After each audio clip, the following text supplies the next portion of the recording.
Hey, hockey fans, welcome to TSN's YouTube page where we bring you updates of the Stanley Cup playoffs each and every day. With that in mind, let's bring in Mark Masters. Big news, Masters Nation. Here he is standing outside TD Garden.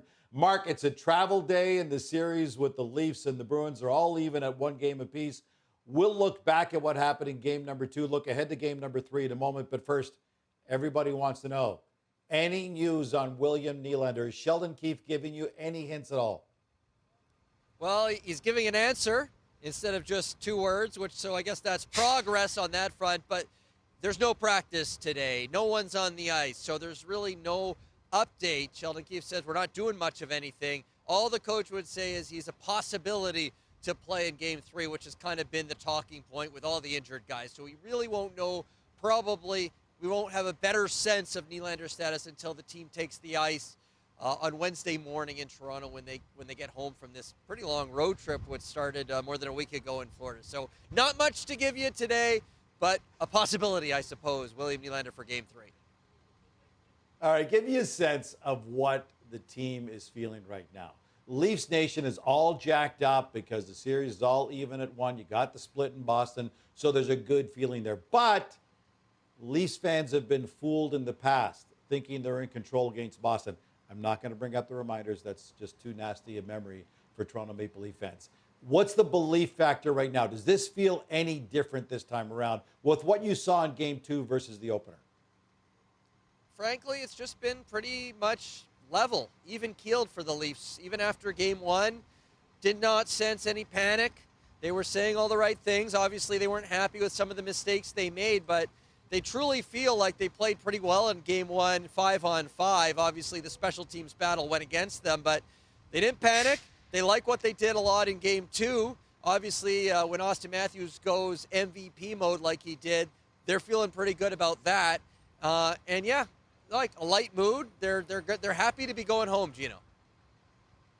All right. Yes, you mentioned Austin Matthews, beast mode. 8 shots on net, 6 hits, almost 70% in the faceoff circle. He scored the game-winning goal. He was the hero. I get that. Let's get to Mitch Marner. Mitch Marner on the Tavares line with Matthew Knies right now. They've really been at even strength, non-factors. Yes, Tavares scored on the power play, but Marner in his last 5 games, not a single goal, just 1 point and a -5. What is going on with Mitch Marner right now? You know, I found it interesting that last night after the game, Sheldon Keefe, I asked him about the Austin Matthews line, what he liked, what made them so effective. And as part of that answer, he kind of brought up Mitch Marner unprompted and praised him, said he's doing a lot of little things. And I asked him again today about that second line, what they can do more to create some more possession, some more offensive zone time. And he says he's fine with that line. He's pointed out they're facing the David Pastrnak line pretty much every shift 5-on-5 in terms of how the matchups are rolling right now. That's a big responsibility, and he likes how they're handling it. Of course, there was the bad play at the end of the first period last night off the faceoff. Pastrnak gets loose and scores the goal. But other than that, he's pretty happy. He said he was watching video, liking some of the play up ice, the pressuring they're doing on the forecheck to really slow down that dangerous top kind of Boston line. So, in terms of where Marner's at, we spoke to him after Game 1. He seemed to be in a pretty good place. He seemed pretty calm along with the other guys, and that's important because we've seen at different points in the playoffs where he can get a little tight, and he's talking about the media and he's talking about the outside noise. We did not hear that after Game 1, and so I think that's a positive sign. I'm sure we'll hear from him tomorrow morning after the skate, but right now Sheldon Keefe is coming to the defense of Marner. He's fine with what he's getting from that second line right now. I understand he's coming to his defense, but Marner's not producing.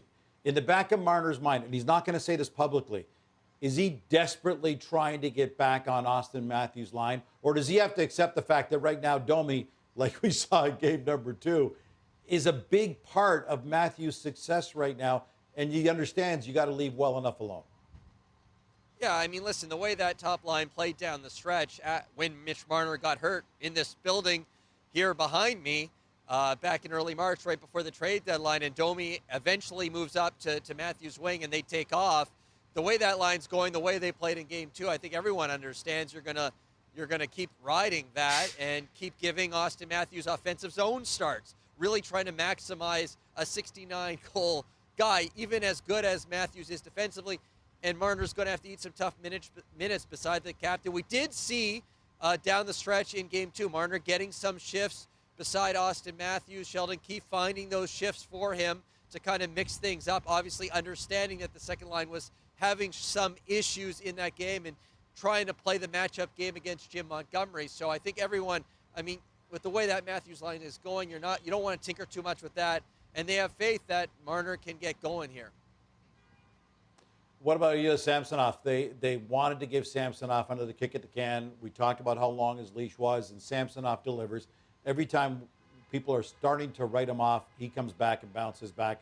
And I love his attitude. He seems so calm. He only gave up 2 on 29 shots, a completely different Samsonov in game number 2.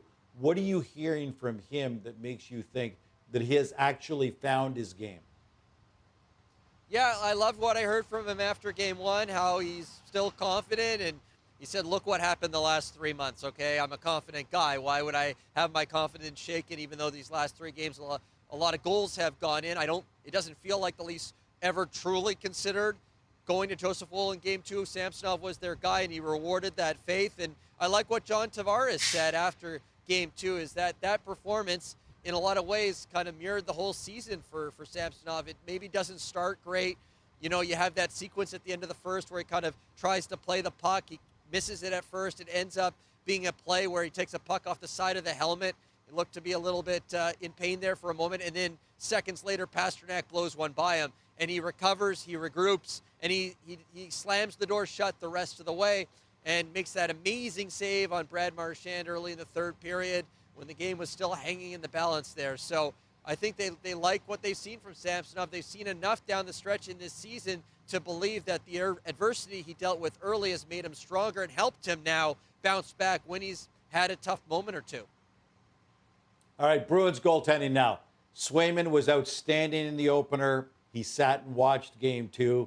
Is there any doubt that he gets the start in game 3, especially since the fact that he's 4-0 against the Leafs this year? No doubt in my mind. In fact, I was just talking to the Leafs players, and I was just asking them, hey, Jeremy Swayman's probably going back in there in game 3. What do you got to do differently against him? And the Leafs have kind of thrown up their hands with this whole Boston goalie situation and said, we don't really care. Doesn't impact us. Jim Montgomery has said it does impact them, and they do have to prepare differently for different goalies. The Leafs have said our plan is the same regardless. Matthew Nyes was just telling me the game plan in game 3 is to make Jeremy Swayman's life hell.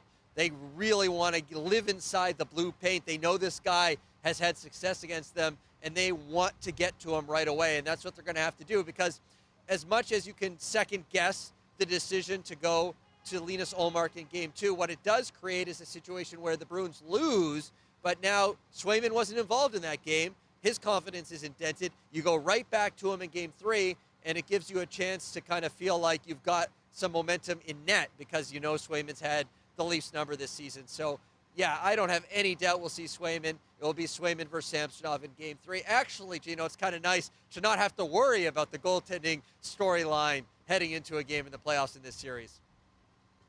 One less storyline for you to follow, and there's been lots of them. Mark, thanks for this. I appreciate it. You're outside TD Garden right now. You're going to jump in the cab, make your way back to Toronto. You and I will chat again tomorrow in preparation for game number 3 of the series.